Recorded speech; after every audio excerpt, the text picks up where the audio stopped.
이 약초 잘못 먹으면 죽습니다. 사기꾼이군요. 당장 내보내세요. 회장님, 저건 독입니다. 절대 드시면 안 됩니다. 강원도 깊은 산골에서 자란 18살 소녀. 아버지가 누구인지도 모른 채 홀로 약초를 캐며 살아온 아이입니다.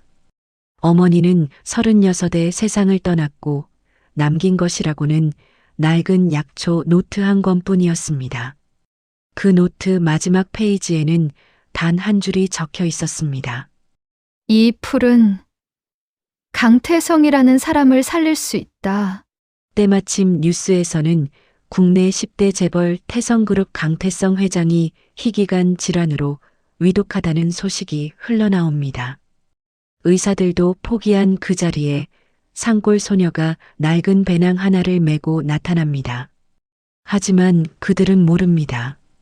이 소녀가 왜 자신을 살리러 왔는지, 그 노트가 누구의 손으로 쓰인 것인지, 그리고 죽어가는 회장이 왜 독이라는 것을 알면서도 눈물을 흘리며 그 약초를 삼키는지를. 내가 버린 여자였다. 내가 외면한 아이였다. 이건 벌이다. 40년의 세월이 만들어낸 비밀, 버려진 사랑, 혼자 버텨온 삶, 그리고 원망 대신 치유를 선택한 어머니의 마지막 선물. 산골 소녀의 손에 들린 약초 한 포기가 재벌 회장의 심장을, 그리고 40년의 죄책감을 건드리는 순간 가슴 깊은 곳에서 무언가 와르르 무너져 내립니다. 시작 전에 무료인 구독과 좋아요를 눌러주시면 매주 감동적이고 가슴 뻥 뚫리는 시원한 사연을 들려드립니다. 그리고 지금 어디서 듣고 계신지 댓글도 달아주세요. 그럼 지금 바로 사연 시작하겠습니다. 강원도 깊은 산골에 새벽이 찾아오면 골짜기 전체가 하얀 안개로 잠겨버립니다. 그 안개 속에서 가장 먼저 움직이는 것은 짐승도 아니고 바람도 아니었습니다. 18살 윤다은이었습니다. 다은은 새벽 4시면 어김없이 눈을 떴습니다. 자명종도 없었고 누군가 깨워주는 사람도 없었습니다. 몸이 먼저 알았습니다. 산이 부른다는 것을. 낡은 고무신을 신고 작은 바구니 하나를 들고 다은은 산길을 올랐습니다. 발 아래 이슬이 맺힌 풀들이 축축하게 젖어 있었고 그 차가운 감촉이 발바닥을 타고 온몸으로 번졌습니다. 하지만 다은은 멈추지 않았습니다. 이 길을 수백 번, 수천 번 걸었습니다. 눈을 감아도 어디에 돌이 있는지, 어디서 길이 꺾이는지 알 수 있었습니다. 다은아, 그건 그냥 풀이야. 옆에 있는 게 천궁이다. 등 뒤에서 낮고 따뜻한 목소리가 들렸습니다. 외할머니 박순례였습니다. 올해 72. 허리가 조금 굽었지만 눈빛만큼은 아직 젊은 사람 못지않게 날카롭고 맑았습니다. 산에서 살아온 세월이 고스란히 그 눈 속에 담겨 있었습니다. 아, 맞다. 냄새가 다르네요. 다은은 손에 쥔 풀을 코에 가까이 가져갔습니다. 눈을 살짝 감고 냄새를 맡는 그 모습이 마치 오래된 향을 기억해내려는 사람 같았습니다. 할머니 말이 맞네. 이건 좀 밍밍하고 천궁은 더 쏘는 느낌이 나잖아요. 순례는 입꼬리를 올리며 흐뭇하게 웃었습니다. 넌 참 희한하다. 책은 못 읽어도 풀 냄새는 귀신같이 맡아. 타박인지 칭찬인지 모를 말이었지만 다은은 그냥 웃었습니다. 오래전부터 그래왔습니다. 할머니의 말은 언제나 퉁명스러운 척 다정했으니까요. 다은은 산에서 자랐습니다. 마을에서 20분을 더 들어가야 나오는 사람이 거의 살지 않는 산골 외딴 집에서 할머니와 단둘이 살아왔습니다. 어릴 때 어머니가 병으로 세상을 떠났고 아버지가 누구인지는 다은 스스로도 알지 못했습니다. 마을 사람들은 이따금 수군거렸습니다. 저의 엄마 서울 남자랑 얽혀서 인생 망쳤다던데. 아버지 없이 자란 애가 뭘 알겠어. 그래도 순례 할매가 얼마나 지극정성인지 다은은 그런 말들을 듣고 자랐습니다. 처음에는 마음 한구석이 뾰족하게 찔렸지만 어느 순간부터는 그냥 흘려들었습니다. 아픈 척하지 않는 것, 그게 다은이 산에서 배운 첫 번째 지혜였습니다. 아픔을 내색하면 짐승이 달려든다는 것을 이 산이 가르쳐 주었습니다. 다은의 세상은 세 가지였습니다. 산, 약초, 그리고 할머니. 그 세 가지만 있으면 다은은 충분했습니다. 서울이 어떤 곳인지, 재벌이 무엇인지, 그런 건 다은에게 아무 의미가 없었습니다. 그날 저녁이었습니다. 밥상을 물리고 나서 순례는 낡은 나무 서랍장 깊숙이 손을 뻗었습니다. 무언가를 조심스럽게 꺼냈습니다. 오래된 공책이었습니다. 표지는 거의 닳아 없어졌고 종이는 누렇게 바랬지만 안쪽에는 빼곡하게 식물 그림과 글씨가 적혀 있었습니다. 손으로 직접 그린 그림들이었습니다. 선이 섬세하고 여백에 적힌 글씨는 단정했습니다. 이건 내 엄마가 남긴 거다. 다은의 손이 멈췄습니다. 엄마. 그 단어는 언제나 다은의 가슴 어딘가를 조용히 두드렸습니다. 아프다고 표현할 수도 없고 그립다고 말하기도 어색한 감정이었습니다. 얼굴도 제대로 기억나지 않는 사람이었으니까요. 다은은 천천히 공책을 넘겼습니다. 할머니가 말해주는 이름들이 그림과 함께 적혀 있었습니다. 청궁, 당귀, 산삼, 오미자. 어머니도 이 산에서 같은 길을 걸었겠구나 싶었습니다. 같은 풀냄새를 맡고 같은 이슬에 발이 젖었겠구나 싶었습니다. 마지막 페이지를 넘겼을 때였습니다. 다른 글씨와는 달리 조금 급하게 쓴 듯 삐뚤빼뚤한 글씨로 단 한 줄이 적혀 있었습니다. 이 풀은 강태성이라는 사람을 살릴 수 있다. 다은은 고개를 갸웃했습니다. 강태성? 생전 들어본 적 없는 이름이었습니다. 하지만 어머니의 손으로 쓰인 그 이름은 묘하게 무게감이 있었습니다.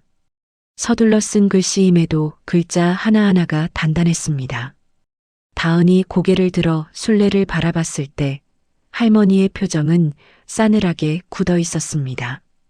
웃음기가 사라진 얼굴이었습니다.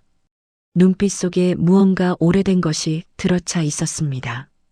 슬픔인지 분노인지 아니면 그 두 가지가 뒤섞인 것인지 다은은 알 수 없었습니다. 밖에서 바람이 불었습니다. 산이 낮게 웅웅거리는 소리가 들렸습니다. 호롱불이 가늘게 흔들렸습니다. 그 밤 다은은 오래도록 잠들지 못했습니다. 강태성? 그 이름이 어둠 속에서 자꾸만 떠올랐습니다. 며칠이 지났습니다. 그 사이에도 다은은 매일 산을 올랐습니다. 약초를 캐고 할머니 곁에서 밥을 먹고 밤이 되면 잠자리에 들었습니다. 겉으로 보면 아무것도 달라진 게 없는 나날이었습니다. 하지만 다은의 머릿속은 달랐습니다. 공책의 마지막 페이지, 그 단 한 줄이 자꾸만 눈앞에 어른거렸습니다. 어머니의 손으로 쓰인 이름, 강태성.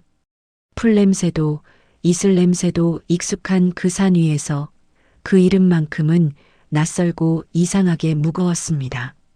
마을 구멍가게에 된장을 사러 간 날이었습니다. 가게 한쪽 벽에 걸린 낡은 텔레비전에서 뉴스가 흘러나왔습니다. 음량이 크지 않아서 다은은 처음에는 흘려들었습니다.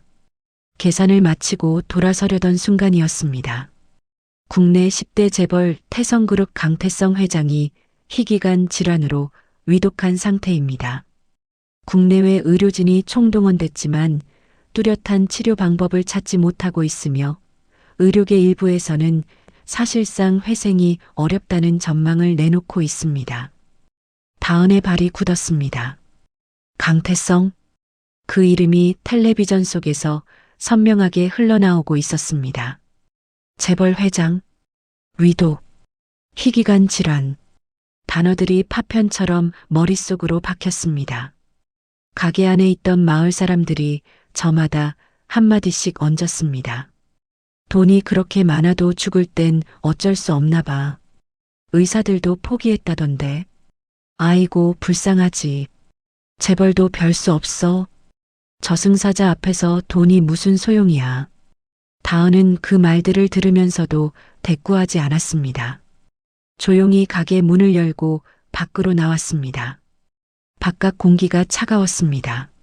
숨을 크게 들이켰지만 가슴속이 이상하게 답답했습니다. 노트에 있던 이름이었습니다. 어머니가 남긴 글씨였습니다. 이 풀은 강태성이라는 사람을 살릴 수 있다. 그 문장이 지금 이 순간과 연결되는 것 같았습니다. 우연이라고 넘기기에는 너무 정확하게 들어맞는 이름이었습니다. 다은은 손을 꼭 쥐었다가 천천히 폈습니다. 그날 밤 다은은 밥을 먹는 둥 마는 둥 하다가 수저를 내려놓았습니다. 할머니, 왜? 술래는 국을 뜨면서 짧게 대답했습니다. 강태성이라는 사람 알아요? 젓가락 소리가 멈췄습니다. 술래의 손이 잠깐 허공에 멈췄다가 천천히 내려왔습니다. 다은은 할머니의 얼굴을 바라봤습니다. 표정이 딱딱하게 굳어가는 것이 보였습니다. 밥상 위에 촛불이 흔들렸습니다. 한참 동안 말이 없었습니다. 그 침묵이 어떤 대답보다 무거웠습니다. 술래는 낮고 쉰 목소리로 말했습니다. 그 사람 때문에 내 엄마 인생이 망가졌다. 다은의 눈이 가늘게 흔들렸습니다. 무슨 말이에요? 묻지 마라. 할머니, 잊어라. 그 한마디가 단호했습니다. 더 이상 파고들 여지가 없는 목소리였습니다. 술래는 다시 수저를 들었지만 아무것도 먹지 않았습니다. 그냥 그릇만 바라보고 있었습니다. 다은은 더 묻지 않았습니다. 하지만 가슴속에서는 무언가가 조용히 움직이기 시작했습니다. 오래 눌려있던 것이 서서히 표면 위로 올라오는 느낌이었습니다. 그날 새벽이었습니다. 잠이 오지 않아 산을 오르던 다은은 발길이 멈추는 곳에 다다랐습니다. 평소에는 잘 들어오지 않는 골짜기 깊은 곳이었습니다. 안개가 더 짙게 깔려 있었고 습한 냄새가 코를 찔렀습니다. 다은은 쪼그려 앉아 바닥을 들여다봤습니다. 풀 한 포기가 있었습니다. 처음 보는 풀이었습니다. 잎은 짙은 검푸른 빛이었고 줄기 군데군데에 붉은 점이 찍혀 있었습니다. 다은은 코를 가까이 가져갔습니다. 냄새가 낯설었습니다. 쓴 것도 아니고 향기로운 것도 아닌 무언가 날카로운 기운이 느껴지는 냄새였습니다. 뒤에서 인기척이 났습니다. 술래였습니다. 잠 못 이루고 뒤따라온 것 같았습니다. 할머니는 다은이 쪼그려 앉은 곳을 보더니 숨을 멈췄습니다. 눈이 커졌습니다. 떨리는 손으로 풀을 가리켰습니다. 그거 천운초다. 목소리가 떨렸습니다. 천운초요? 술래는 천천히 무릎을 꿇고 그 풀 앞에 앉았습니다. 손을 뻗었지만 건드리지는 않았습니다. 그냥 바라봤습니다. 눈 속에 두려움과 경이로움이 동시에 담겼습니다. 내가 평생 찾던 거다. 다은은 조심스럽게 물었습니다. 어떤 풀이에요? 술래가 낮게 말했습니다. 사람을 살릴 수도 있고 죽일 수도 있는 풀이다. 그 순간 다은의 머릿속에 공책의 마지막 문장이 선명하게 떠올랐습니다. 이 풀은 강태성을 살릴 수 있다. 산 위에 바람이 불었습니다. 안개가 흔들렸습니다. 검푸른 잎이 서늘하게 떨렸습니다. 다은은 그 풀을 오래도록 바라봤습니다. 어머니가 이 풀을 알고 있었습니다. 어머니가 그 이름을 남겼습니다. 어머니가 살릴 수 있다고 했습니다. 그리고 지금 그 사람은 죽어가고 있었습니다. 다은의 손이 천천히 조심스럽게 천운초를 향해 뻗었습니다. 다은이 천운초를 캐기로 결심한 건 그날 새벽이 채 밝기도 전이었습니다. 할머니는 말리지 않았습니다. 아니, 말릴 수가 없었습니다. 술래는 다은의 눈빛을 보는 순간 알았습니다. 이 아이는 이미 마음을 정했다는 것을. 어릴 때부터 그랬습니다. 한번 눈이 저렇게 고요하게 가라앉으면 아무도 막을 수 없었습니다. 서영이가 꼭 저랬는데. 술래는 그 생각이 드는 순간 입을 꾹 다물었습니다. 다은아. 다은이 배낭을 꾸리다가 고개를 들었습니다. 술래는 한참 무언가를 망설이다가 낡은 서랍장에서 천으로 곱게 싼 작은 보자기를 꺼냈습니다. 다은 앞에 내려놓았습니다. 이걸 가져가라. 다은이 보자기를 풀었습니다. 안에는 어머니의 약초 노트가 들어 있었습니다. 천원초 다루는 법이 거기 적혀 있다. 내 엄마가 직접 정리한 것이니까 그대로만 해라. 다은은 노트를 가슴에 꼭 안았습니다. 할머니, 다녀올게요. 술래는 대답하지 않았습니다. 그냥 등을 돌렸습니다. 하지만 다은은 봤습니다. 할머니의 어깨가 아주 작게 떨리는 것을. 버스 터미널까지 걸어가는 길이 2시간이었습니다. 다은은 산길을 내려가면서 한 번도 뒤를 돌아보지 않았습니다. 돌아보면 발이 묶일 것 같았습니다. 이 산이, 이 냄새가, 이 공기가 붙잡을 것 같았습니다. 생전 처음 타보는 고속버스였습니다. 차창 밖으로 산이 사라지고 들판이 나타나고 들판이 사라지고 도시가 나타났습니다. 건물이 높아지고 간판이 많아지고 사람이 많아졌습니다. 다은은 내내 창밖을 바라봤습니다. 낯설었습니다. 무섭지는 않았지만 이 세상이 자기 것이 아니라는 느낌은 분명했습니다. 서울에 도착했을 때는 오후였습니다. 터미널을 나서자마자 다은은 압도당했습니다. 사람이 이렇게 많은 곳이 있다는 게 실감이 나지 않았습니다. 모두가 어딘가를 향해 빠르게 움직이고 있었습니다. 다음만 혼자 그 자리에 서서 두리번거렸습니다. 태성그룹 본사 건물은 지나가는 사람에게 물어물어 찾아갔습니다. 3번을 물었습니다. 처음 2사람은 바쁜 듯 그냥 지나쳤고 3번째 물어본 편의점 아주머니가 친절하게 방향을 알려줬습니다. 다은은 고맙다고 꾸벅 인사하고 걸었습니다. 그리고 마침내 그 건물 앞에 섰습니다. 유리와 철골로 이루어진 거대한 건물이었습니다. 하늘을 찌를 듯 솟아 있었고 건물 앞 광장은 다은이 살던 마을 전체보다 넓어 보였습니다. 입구에는 번듯한 제복을 입은 경비원들이 서 있었습니다. 다은은 망설이지 않았습니다. 그냥 걸어 들어갔습니다. 잠깐요. 경비원이 막아섰습니다. 회장님 만나러 왔어요. 경비원이 다은을 위아래로 훑어봤습니다. 낡은 배낭, 고무신, 먼지가 묻은 청바지. 경비원은 눈썹을 올렸습니다.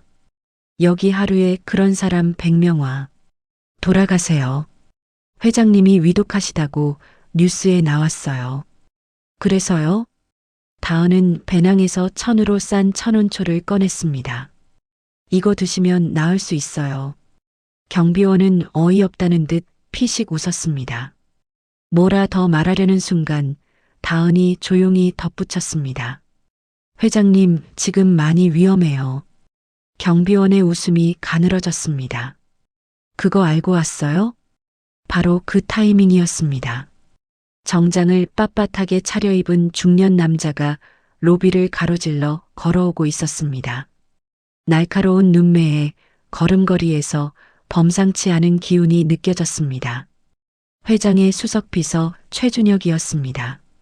소란스러운 입구 쪽을 힐끗 보더니 걸음을 멈췄습니다. 무슨 소란입니까? 경비원이 얼른 설명했습니다. 회장님 뵙겠다고 하는데요. 약초를 들고 왔습니다. 최준혁은 다은을 한눈에 훑었습니다. 시골 소녀, 낡은 짐, 별 볼 일 없어 보인다는 판단이 순식간에 얼굴에 떠올랐습니다. 사기꾼이군요. 내보내세요. 그는 돌아섰습니다. 다은이 말했습니다. 이 약초 잘못 먹으면 죽어요. 최준혁의 발이 멈췄습니다.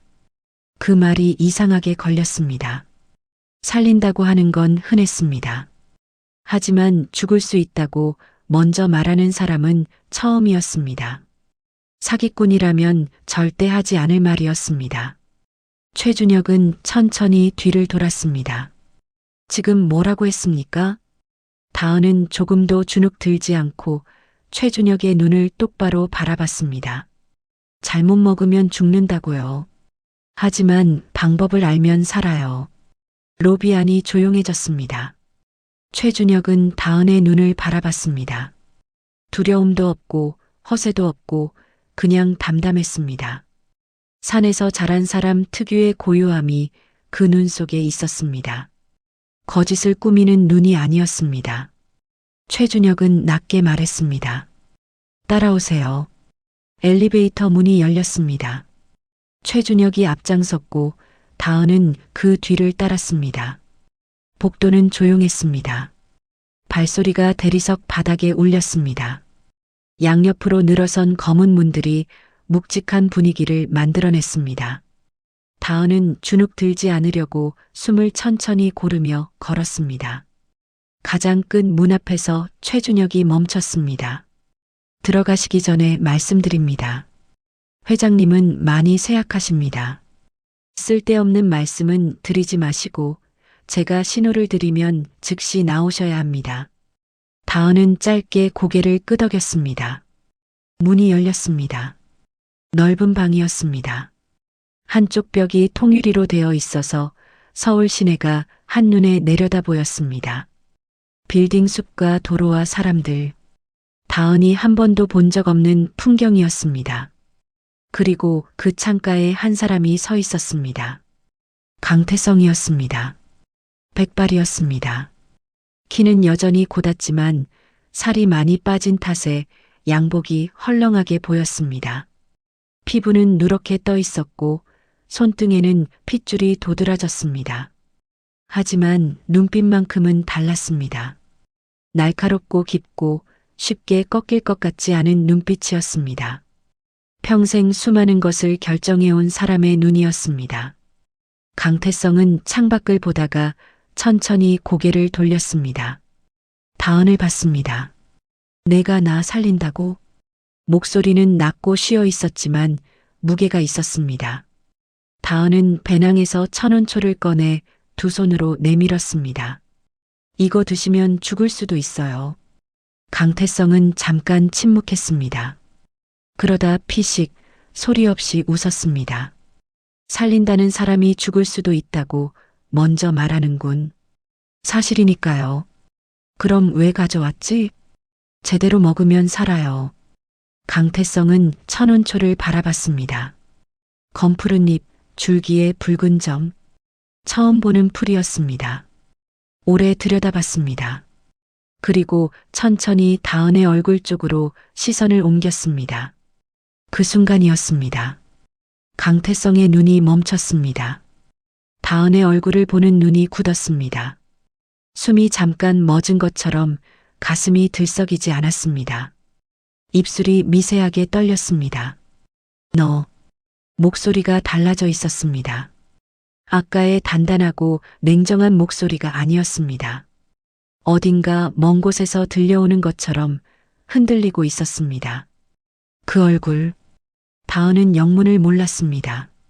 저요? 강태성은 대답하지 않았습니다. 그냥 다은의 얼굴을 바라봤습니다. 눈매, 코의 선, 입술의 모양. 그것들이 하나하나 들어오는 것처럼 눈동자가 미세하게 흔들렸습니다. 40년 전이었습니다. 젊고 혈기 넘치던 강태성은 사업 확장을 위해 강원도 산골을 찾았다가 길을 잃었습니다. 날씨가 급변했고 혼자 남겨진 산속에서 발목을 접질렸습니다. 조난이었습니다. 밤새 산속에서 버티다가 의식을 잃어가던 그를 발견한 사람이 있었습니다. 약초꾼 윤서영. 맑고 담담한 눈을 가진 여자였습니다. 허둥대지 않았고 두려워하지 않았습니다. 산에서 나고 자란 사람만이 가질 수 있는 고요함이 있었습니다. 강태성을 업어다가 따뜻한 곳에 눕히고 약초를 다려 먹이고 상처를 싸맸습니다. 며칠을 그 산골에서 보냈습니다. 둘은 그렇게 가까워졌습니다. 지금 눈앞에 있는 소녀의 얼굴이 그 여자와 똑같았습니다. 눈매가 표정이 고개를 조금 기울이는 방식까지 강태성의 손이 떨렸습니다. 설마 그 말을 들은 최준혁이 조심스럽게 말했습니다. 회장님, 괜찮으십니까? 강태성은 대답하지 않았습니다. 천천히 소파에 앉았습니다. 힘이 빠진 것처럼 보였습니다. 다은은 그 모습을 바라보며 자리를 지켰습니다. 강태성은 낮은 목소리로 물었습니다. 이름이 뭐지? 윤다은이요. 윤. 그 한 글자가 강태성의 가슴속 어딘가를 찔렀습니다. 서영이의 성이었습니다. 강원도에서 왔나? 네. 산에서 살았나? 다은은 고개를 끄덕였습니다. 강태성은 두 손을 무릎 위에 올려놓았습니다.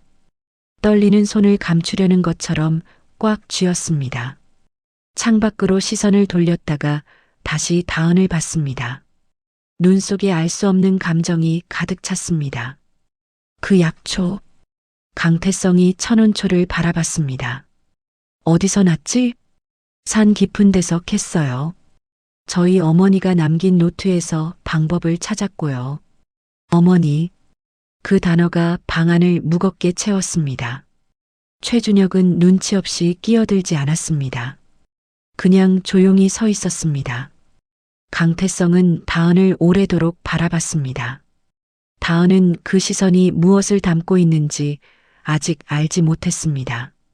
슬픔인지 죄책감인지 아니면 오랫동안 묻어두었던 무언가가 수면 위로 올라오는 것인지 다만 한 가지는 느꼈습니다. 이 노인이 자신을 처음 보는 것이 아닌 것처럼 바라보고 있다는 것을. 그날 밤이었습니다. 다은은 태성그룹 건물 안작은 응접실에 머물게 됐습니다. 최준혁이 마련해준 공간이었습니다. 좁지 않았지만 창문 너머로 보이는 것이 온통 빌딩과 불빛뿐이라 다은은 쉽게 잠들지 못했습니다. 산에서는 어둠이 어둠다웠습니다. 하늘에 별이 박혀 있고 바람 소리가 들리고 짐승 울음이 멀리서 들려왔습니다. 여기는 달랐습니다. 소음이 끊이지 않았고 불빛은 꺼지지 않았습니다. 다은은 천장을 바라보다가 눈을 감았다가를 반복했습니다. 새벽이 되어서야 겨우 잠이 들었습니다. 다음 날 아침이었습니다. 최준혁이 응접실 문을 두드렸습니다. 표정이 어제보다 굳어 있었습니다. 잠깐 나오시겠습니까? 회의실이었습니다. 테이블 양쪽에 사람들이 앉아 있었습니다. 흰 가운을 입은 의사들과 정장 차림의 남자들이었습니다. 다은은 그 자리가 자신을 신문하는 자리라는 것을 직감적으로 알았습니다. 최준혁이 먼저 말했습니다. 어젯밤 가져오신 약초 성분을 분석했습니다. 다은은 조용히 앉아 기다렸습니다. 독성 반응이 나왔습니다. 방 안에 무거운 침묵이 내려앉았습니다. 흰 가운을 입은 의사 한 명이 자료를 펼쳤습니다. 복잡한 수치들이 빼곡했지만 다은은 읽지 못했습니다. 의사가 말했습니다. 이 식물에는 강한 알칼로이드 계열의 독성 물질이 포함되어 있습니다. 특히 간 기능이 저하된 환자에게 투여할 경우 급격한 쇼크를 일으킬 가능성이 매우 높습니다. 회장님 같은 상태에서는 섭취 자체가 사망으로 이어질 수 있습니다. 최준혁이 다은을 바라봤습니다. 들으셨습니까? 저건 독입니다. 그 순간이었습니다. 다은이 조용히 말했습니다. 맞아요. 회의실 안에 있던 모든 사람의 눈이 다은에게로 쏠렸습니다. 최준혁의 눈썹이 올라갔습니다. 의사들이 서로를 바라봤습니다. 잘못 먹으면 죽어요. 다은의 목소리는 흔들리지 않았습니다. 담담했습니다. 마치 날씨 얘기를 하듯 자연스러웠습니다. 그 태도가 오히려 방안을 더 조용하게 만들었습니다. 최준혁이 목소리를 높였습니다. 지금 그걸 스스로 인정하는 겁니까? 독을 들고 와서 회장님께 드리겠다는 게 말이 됩니까? 하지만 방법을 알면 살아요. 그 방법이 뭔데요? 다은은 배낭에서 어머니의 노트를 꺼냈습니다. 테이블 위에 조심스럽게 올려놓았습니다. 최준혁은 노트를 바라봤지만 손을 뻗지 않았습니다. 저희 어머니가 알았어요. 그 말이 끝나는 순간이었습니다. 회의실 안쪽 문이 열렸습니다. 강태성이었습니다. 보자 하는 사람도 없이 혼자 걸어 들어왔습니다. 걸음이 느리고 무거웠지만 눈빛만큼은 어제와 같았습니다. 모두가 일어섰습니다. 최준혁이 황급히 다가갔습니다. 회장님, 여기까지 나오시면 안 됩니다. 내일이야. 강태성은 짧게 말하고 테이블 끝에 앉았습니다. 다은을 바라봤습니다. 다은도 강태성을 바라봤습니다. 최준혁이 강태성에게 보고했습니다. 회장님, 저 약초는 독입니다. 이 소녀도 직접 인정했습니다. 당장 내보내야 합니다. 강태성은 말없이 노트를 들었습니다. 천천히 넘겼습니다. 낡은 종이에 빼곡하게 적힌 글씨들, 손으로 그린 식물 그림들, 페이지 하나하나를 넘길 때마다 강태성의 표정이 미세하게 변했습니다. 눈이 흔들리다가 입술이 가늘게 떨렸습니다. 마지막 페이지에 이르렀습니다. 강태성의 손이 멈췄습니다. 그 단 한 줄을 오래 바라봤습니다. 이 풀은 강태성이라는 사람을 살릴 수 있다. 방 안에 있는 사람들은 그 내용을 알지 못했습니다. 하지만 강태성의 얼굴이 창백하게 변하는 것은 모두가 봤습니다. 손에 들린 노트가 가늘게 떨렸습니다. 최준혁이 걱정스럽게 불렀습니다. 회장님, 강태성은 고개를 들지 않았습니다. 그 문장을 보는 눈이 촉촉하게 젖어갔습니다. 다은은 그 눈을 바라봤습니다. 저 노인이 왜 저러는지 다은은 아직 몰랐습니다.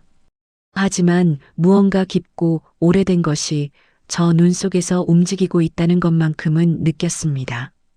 오래 기다렸던 것이 마침내 닿았을 때의 눈빛이었습니다. 강태성이 낮게, 아주 낮게 말했습니다. 이 글씨가, 목소리가 갈라졌습니다. 서영이 글씨야. 회의실이 얼어붙었습니다. 최준혁은 그 이름을 몰랐습니다. 의사들도 몰랐습니다. 하지만 다은은 알았습니다. 어머니, 윤서영, 다은의 눈이 뜨겁게 달아올랐습니다. 강태성은 노트를 가슴에 천천히 끌어안았습니다.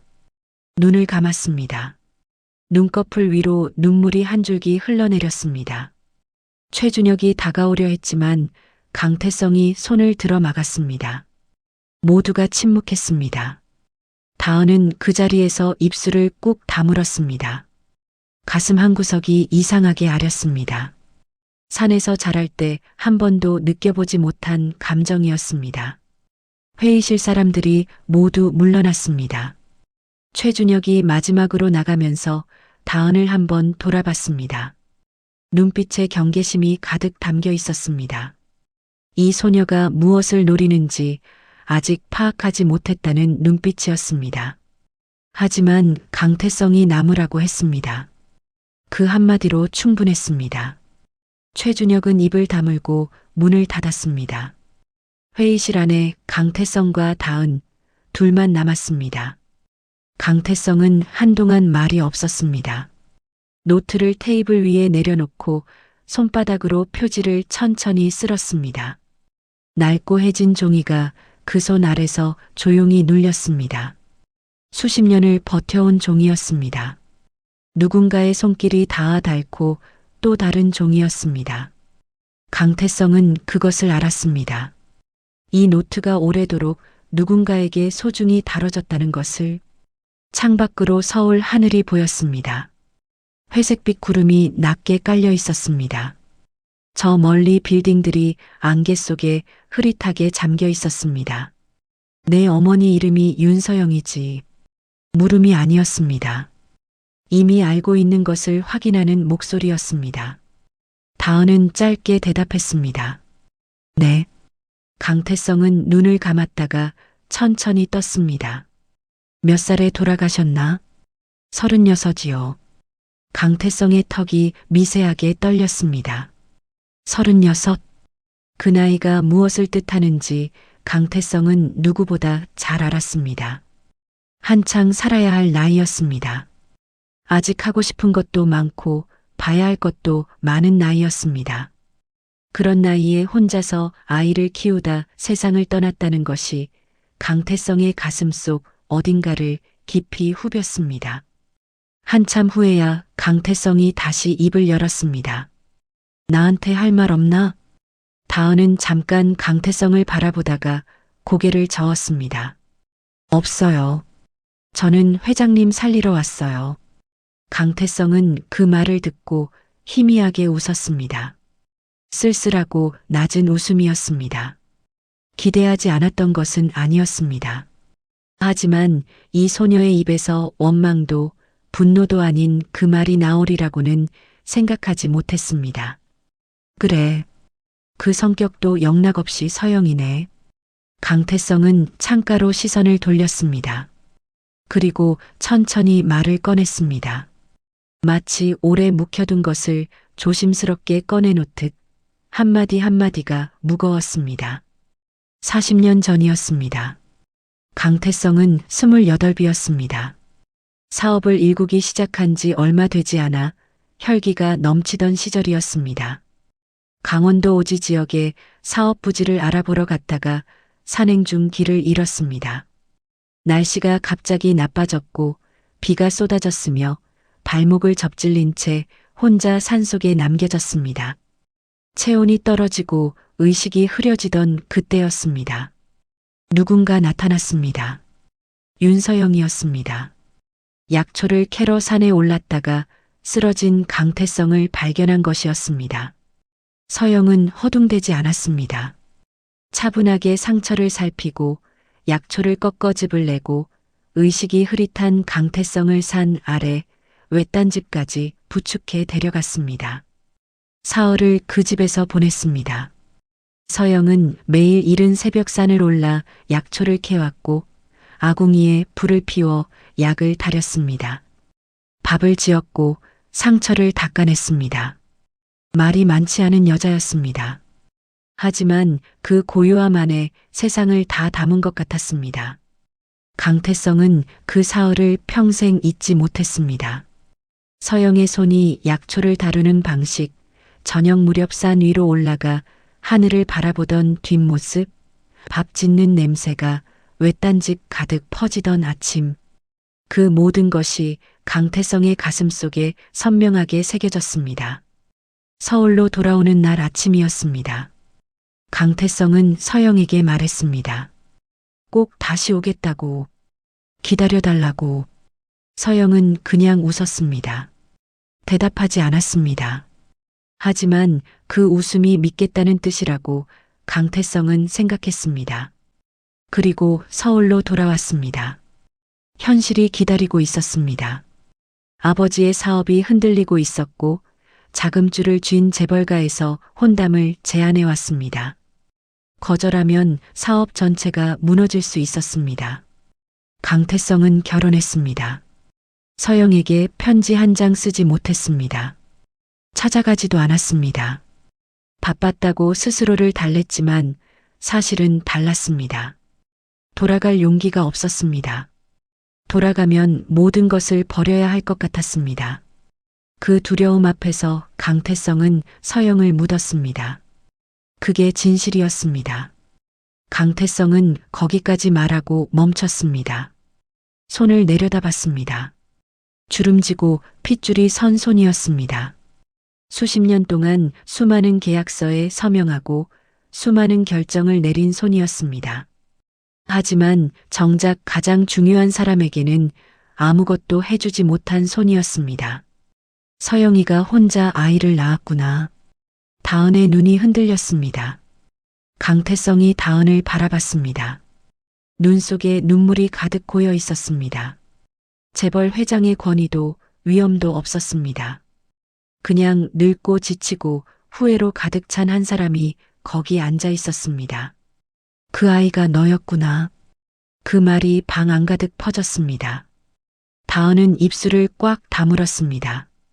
가슴 안에서 무언가가 와르르 무너지는 느낌이었습니다. 울고 싶지 않았습니다. 하지만 눈이 뜨거워지는 것을 막을 수가 없었습니다.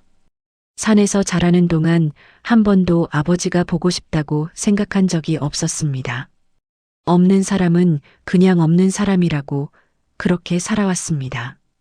할머니가 전부였고 산이 전부였습니다.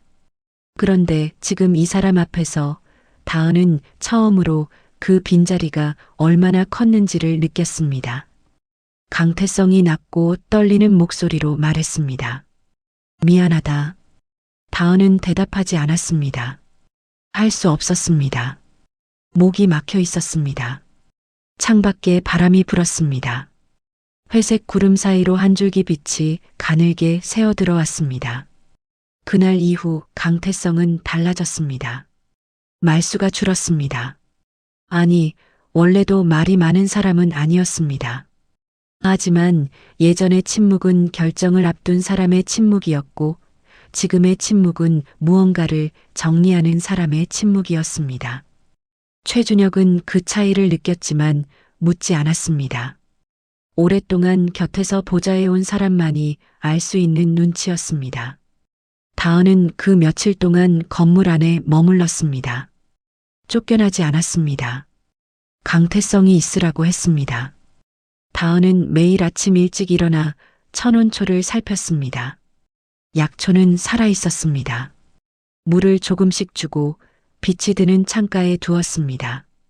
산에서 캐온 것이었지만 이 낯선 공간에서도 잎이 시들지 않았습니다. 다은은 그것이 마음에 걸렸습니다. 천운초는 원래 산 깊은 곳에서만 자랍니다. 그늘지고 습한 곳을 좋아합니다. 그런데 이 딱딱하고 건조한 도시의 건물 안에서도 죽지 않고 있었습니다. 살려는 것인지 아니면 기다리는 것인지 알 수 없었습니다. 사흘째 되던 날 저녁이었습니다. 강태성이 다은을 병실로 불렀습니다. 본사 건물 안에 마련된 의료실이었습니다. 침대 하나, 의료기기 몇 대, 창문 하나.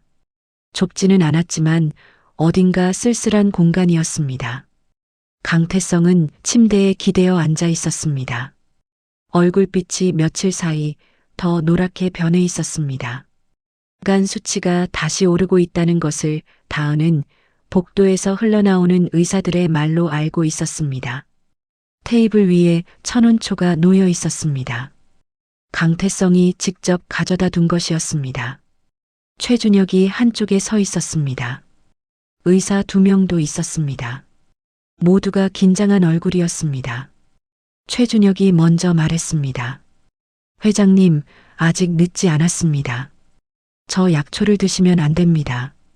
해외 병원에 다시 연락을 넣었고 독일 쪽에서 새로운 치료법을 시도해 보겠다는 답이 왔습니다. 강태성은 최준혁을 바라봤습니다. 언제? 빠르면 2달 안에 준비가 됩니다. 강태성은 짧게 웃었습니다. 2달? 그 2글자 안에 많은 것이 담겨 있었습니다. 의사들은 고개를 숙였습니다. 2달을 버틸 수 있다는 보장이 없다는 것을 모두가 알았습니다. 간 수치는 매일 오르고 있었고 몸은 하루가 다르게 쇠약해지고 있었습니다. 의사 한 명이 조심스럽게 말했습니다. 회장님, 저 식물의 독성은 실험실에서도 확인됐습니다. 현재 상태에서 섭취하시면 간에 급격한 부담이 올 수 있고 최악의 경우 회복 불가능한 상황이 될 수 있습니다. 강태성은 고개를 끄덕였습니다. 알아. 그런데도 드시겠습니까? 강태성은 대답하지 않고 다은을 바라봤습니다. 방법대로 하면 살 수 있다고 했지. 다은은 망설이지 않았습니다. 네. 어머니 노트에 적힌 방법대로만 하면요. 틀림없이? 다은은 잠깐 강태성의 눈을 바라봤습니다. 두려움을 원하는 눈이 아니었습니다. 확신을 원하는 눈이었습니다. 다은은 천천히 말했습니다. 우리 어머니는 이 풀로 마을 어른 세 분을 살렸어요. 방법을 알면 독이 약이 돼요. 최준혁이 끼어들었습니다. 그 세 분이 회장님과 같은 상태였습니까? 회장님 간 기능은 일반인의 3분의 1도 안 됩니다. 다은은 최준혁을 바라봤습니다. 그래서 더 빨리 드셔야 해요. 방안이 조용해졌습니다. 강태성은 천운초를 바라봤습니다. 검푸른 잎이 실내 불빛 아래서 묘하게 빛났습니다. 붉은 점들이 점점이 박혀 있었습니다. 아름답다고 하기에는 기묘하고 무섭다고 하기에는 고요한 풀이었습니다. 강태성이 낮게 말했습니다. 다은아. 처음으로 이름을 불렀습니다. 다은은 그 이름이 이 사람 입에서 나오는 것이 이상하게 낯설지 않았습니다. 네. 내 어머니가 이 풀을 남긴 건 나를 살리려고 한 거라고 생각하나? 다은은 그 질문을 오래 생각했습니다. 어머니의 노트를 떠올렸습니다. 빼곡하게 적힌 글씨들, 그리고 마지막 페이지에 단 한 줄. 서두른 글씨였지만 흔들리지 않는 글씨였습니다. 분노로 쓴 글씨도 아니었고 슬픔으로 쓴 글씨도 아니었습니다. 그냥 담담하게 사실을 적어둔 글씨였습니다. 그런 것 같아요. 강태성의 눈이 젖었습니다. 버림받고도 살리려 했구나. 그 말이 방안을 천천히 채웠습니다. 최준혁도 의사들도 아무 말을 하지 않았습니다. 강태성은 천운초를 집었습니다. 손이 떨렸습니다. 그 떨림이 두려움인지 오래된 죄책감인지 다은은 알 수 없었습니다.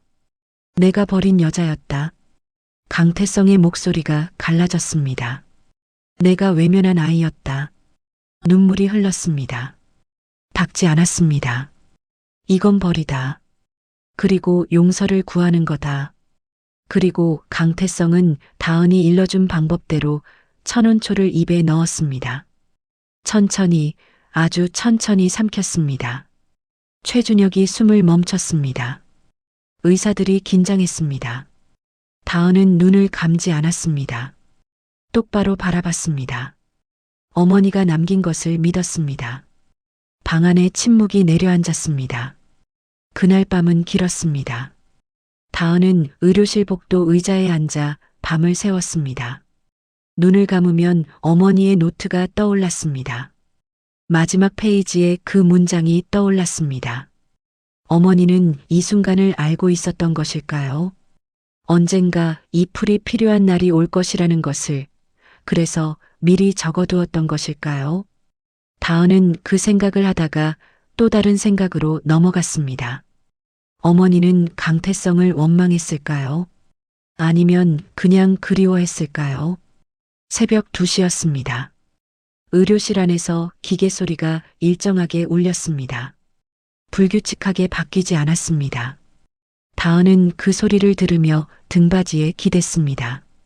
눈꺼풀이 무거워졌습니다. 뜨겁고 긴 하루였습니다. 그렇게 잠이 들었습니다. 아침 햇살이 복도 창문으로 비껴 들어올 무렵이었습니다.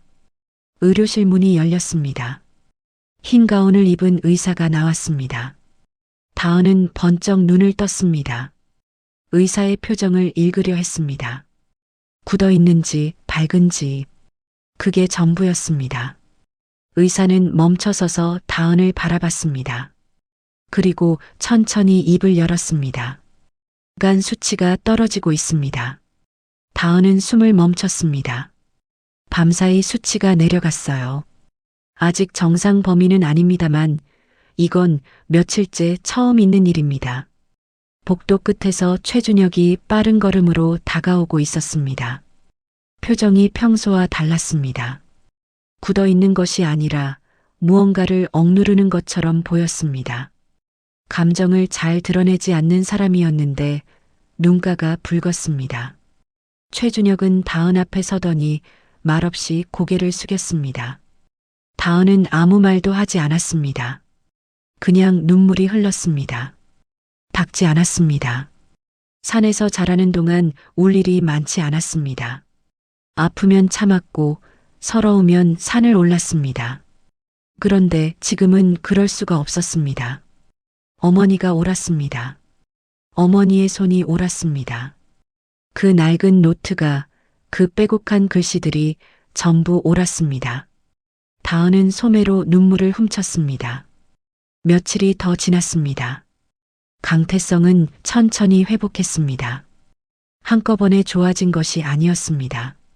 조금씩 하루하루 나아갔습니다. 밥을 조금 먹을 수 있게 됐고, 혼자 앉아 있을 수 있게 됐고, 창가에 서서 바깥을 바라볼 수 있게 됐습니다. 의사들은 조심스럽게 기적이라는 말을 썼습니다. 최준혁은 그 말에 고개를 끄덕였습니다. 어느 날 오후였습니다. 강태성은 다은을 불렀습니다. 창가에 나란히 앉았습니다. 서울 하늘이 오랜만에 맑았습니다. 파란 하늘 아래 빌딩들이 선명하게 서 있었습니다. 강태성이 먼저 말했습니다. 서울에 남지 않겠나? 다은은 대답 대신 창밖을 바라봤습니다. 높은 빌딩들, 빽빽한 건물들, 쉬지 않고 움직이는 사람들. 낯설지 않다면 거짓말이었습니다. 하지만 내 것이 아니라는 느낌도 여전했습니다. 저는 산이 좋아요. 강태성은 그 말을 듣고 한참 창밖을 바라봤습니다. 그래. 짧게 대답하고 눈을 감았습니다. 억지로 잡을 생각이 없다는 것을 다은은 알았습니다. 이미 너무 많은 것을 빼앗은 사람이었습니다. 더 이상 무언가를 요구할 자격이 없다는 것을 강태성 스스로 알고 있었습니다. 며칠 뒤 다은이 강원도로 돌아가는 날 아침이었습니다. 강태성이 건물 앞까지 나왔습니다. 걸음이 아직 느렸지만 혼자 걸을 수 있었습니다. 다은은 낡은 배낭을 메고 섰습니다. 서울에 올 때와 똑같은 차림이었습니다. 달라진 것은 배낭 안에 어머니의 노트가 없다는 것이었습니다. 강태성에게 줬습니다. 돌려달라고 하지 않았습니다. 그 노트가 있어야 할 자리가 어디인지 다은은 알았습니다. 강태성은 다은에게 작은 서류 봉투를 내밀었습니다. 이건 받아라. 다은은 고개를 저었습니다. 괜찮아요. 괜찮지 않아. 강태성의 목소리가 낮고 단호했습니다. 서영이한테 진 빚이다. 내가 받아야 한다. 다은은 봉투를 받지 않았습니다. 대신 말했습니다. 그 마음이 있으시면 다른 방식으로 해주세요. 강태성은 다은을 바라봤습니다. 어떻게? 어머니 이름으로요. 그 말이 강태성의 가슴속 깊은 곳을 건드렸습니다. 눈이 흔들렸습니다. 한동안 말을 잇지 못했습니다. 한 달 뒤였습니다. 강원도 산골 마을 어귀에 작은 건물이 하나 들어섰습니다. 크지 않았습니다. 마을 사람들이 드나들 수 있는 소박한 건물이었습니다. 입구 앞에 나무로 만든 간판이 세워졌습니다. 윤서영 자연의학 연구소. 다은은 그 간판 앞에 서서 오래 바라봤습니다. 어머니의 이름이 이렇게 세상에 남는다는 것이 이상하게 뭉클했습니다. 36에 세상을 떠난 여자. 혼자 아이를 키운 여자. 산에서 나고 산에서 살다 간 여자. 그 이름이 이제 간판이 됐습니다. 할머니 순례가 다은의 곁에 서 있었습니다. 아무 말도 하지 않았습니다. 그냥 그 간판을 바라보고 있었습니다. 눈이 촉촉했습니다. 강태성은 멀찍이 뒤에 서 있었습니다. 서울에서 직접 내려왔습니다. 다은도 순례도 오라고 한 적이 없었는데 왔습니다. 와야 할 것 같았습니다. 산 위로 바람이 불었습니다. 나뭇잎들이 흔들렸습니다. 풀냄새가 실려왔습니다. 다은이 가장 잘 아는 냄새였습니다. 다은은 산을 바라보며 속으로 말했습니다. 엄마 들리죠? 이제 이름이 생겼어요. 오래오래 여기 있을 거예요. 바람이 다시 한번 불었습니다. 나뭇가지들이 일제히 흔들렸습니다. 마치 대답하는 것처럼 다은은 조용히 웃었습니다. 그리고 바구니를 들고 산길을 올랐습니다. 새벽 이슬이 맺힌 풀들이 발 아래서 축축하게 젖었습니다. 그 차가운 감촉이 발바닥을 타고 온몸으로 번졌습니다. 산이 다은을 반겼습니다. 언제나 그랬듯이 오늘 이 사연을 끝까지 함께 해주신 분들께 진심으로 감사드립니다. 세상은 때로 가진 자가 이기는 것처럼 보입니다. 돈 있는 사람, 힘 있는 사람, 목소리 큰 사람이 언제나 옳은 것처럼 보이죠. 하지만 오늘 다은의 이야기가 보여줬습니다. 가장 깊은 산골에서 자란 소녀가 세상에서 가장 큰 건물 앞에 섰을 때 아무것도 가진 것이 없어 보였습니다. 낡은 배낭 하나, 약초 한 줌, 그리고 어머니가 남긴 낡은 노트 한 권뿐이었습니다. 하지만 다은에게는 그 무엇보다 단단한 것이 있었습니다. 원망 대신 치유를 선택한 어머니의 마음을 그대로 이어받은 따뜻한 심장이었습니다. 상처받은 사람이 더 깊이 사랑할 수 있다는 것을, 버려진 사람이 오히려 손을 먼저 내밀 수 있다는 것을 오늘 다은의 이야기가 조용히 보여줬습니다. 혹시 지금 이 순간 억울하게 참고 계신 분이 계신다면, 아무도 알아주지 않는 자리에서 묵묵히 버티고 계신 분이 계신다면 다은처럼 흔들리지 마십시오. 산이 다은을 키웠듯 그 시간이 반드시 여러분을 키워줄 것입니다.